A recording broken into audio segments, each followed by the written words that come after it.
Hi there, welcome to my channel where I take you on tours of creative homes. This week we're returning to Acony tiny house community in North Carolina to meet Patty and take a tour of her stunning modern tiny home. This multi-level tiny home offers a lot of living space with a small footprint, and it's filled with custom touches to allow the space to best serve her family. And before we jump right in and take a tour, make sure that you subscribe and hit that notification bell so that you know every single time we publish a new episode.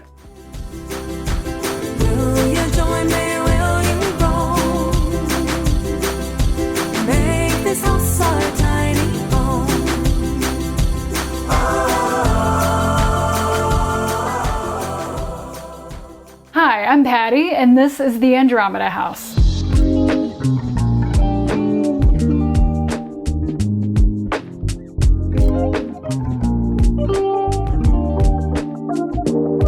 I found out about tiny living and Acony through the good old-fashioned internet. My dad had just passed away. I was running his business, and I had extra time and money on my hands, and I was like, I think this is what I want to do, but am I allowed? And then the answer was yes, I'm absolutely allowed to do this. And it felt really crazy, and it all happened really fast. Within a month or two, I had moved in.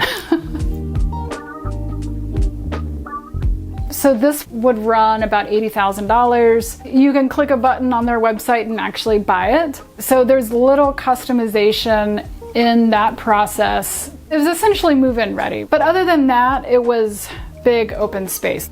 I wanted to make it real, right? The last thing I wanted to do was to take this beautiful house and junk it up. Tiny houses are hard to furnish. So I really liked the ability to build things that actually fit and that were intentional and multi-purpose, which is very important. I was able to put a lot of my own design elements into it and really make it what I wanted. So I live in Charlotte full-time. I have a regular size house with a regular size life. I have 2 children. They are 10 and 12. So this is a great escape. And I come up here to come to the mountains, go hiking, get away. I found Acony and said, holy cow, this is it. It fits the needs. I can come and go. It can be a rental. It's close to Charlotte. It's in the mountains. The costs are less across the board as far as maintenance, upkeep, and it rents really well because people love tiny homes and want to check them out. Is it for me? Is it not? Should I buy one? And I love that they get to experience my place and help them through that decision. In the Acony community, this lot is $600 a month. That includes water. So I pay for electric, I pay for internet.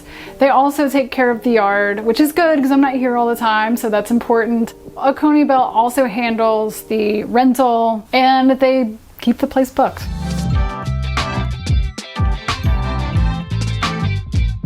We have here an escape tiny home, measures about 30 feet long, 10 feet wide, and I think at its highest it's like 13, 14 feet.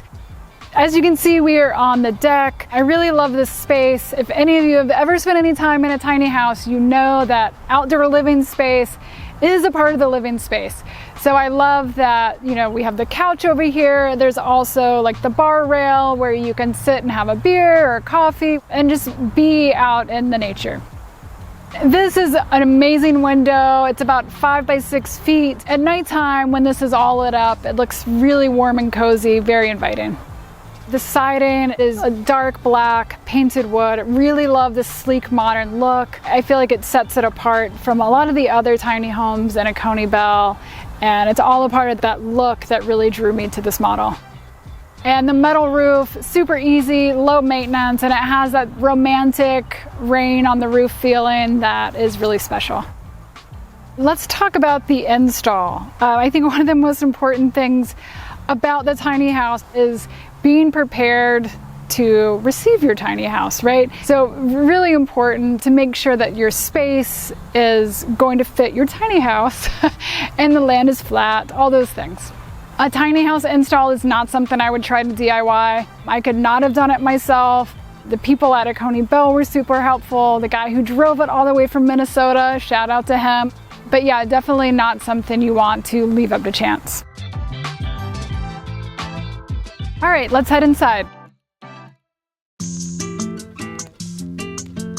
Welcome to the inside of my house. When I walk in here, this space, it just feels light, right? There's so many windows, it just feels like full of possibility. The beauty of the tiny house is you only have what you need and nothing more. And that is a huge sort of like weight off my shoulders coming from a full-time, full-size house. And one of the cool things about tiny homes is because they're tiny, you can afford these tiny little luxuries. So I've really tried to bring things into the home that were handmade by someone local, by a friend, by myself. Little things like that that make it feel homey, but also someone else's home. One of the things I love about vacation rentals is that like aspirational lifestyle. You can step into someone else's vision. I really love cooking. It's a big part of my life. Food is a big part of my life. So I really, really love this full-size kitchen.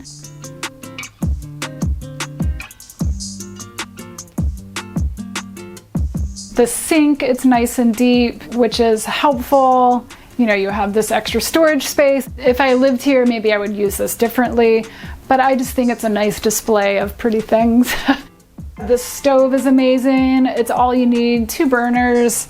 Oven. I love when guests make special things like cupcakes or cookies if it's a special occasion.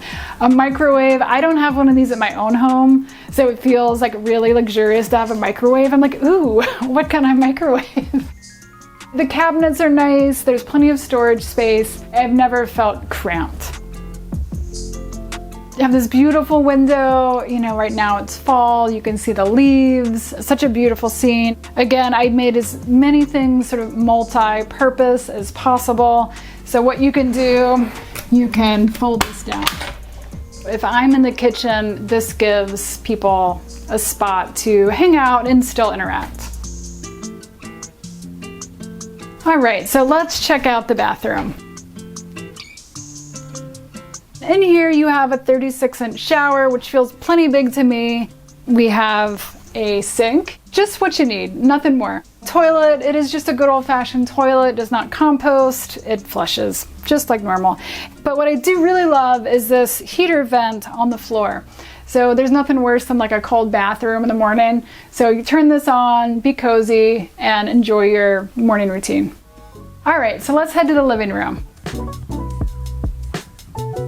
The first thing you'll probably notice is all of the windows. Really, really nice to feel like you are just sitting outside almost. There's a few things I really love in here. One is the couch. I spent countless hours on the internet trying to find a couch that would fit, be affordable, look good. And eventually a friend and I made this couch. Thanks, Jeremy, for all your help. He built the metal base and the wood. I got the cushions custom made. I designed the fabric for the pillows. This couch also serves as a bed, so all of these cushions are removable.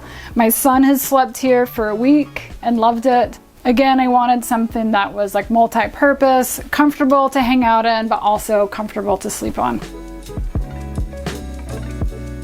Let's come over here and check this out. This is actually under the stairs, really great use of space. I have books up here, awesome record player down there. And you know, this goes into like the whole thing of slowing down, having real things, having quality things. And I love that the guests get to like put records on. There's just something really special about that. Washer, dryer, all in one for all of those who are not familiar with tiny houses. This is pretty common. Also a giant pain in the butt. It takes forever to do your laundry. And you know, word of warning, it is loud, like the loudest thing you've ever heard. But I'm grateful for it. It's here. It's great to have clean clothes. And next, let's go upstairs.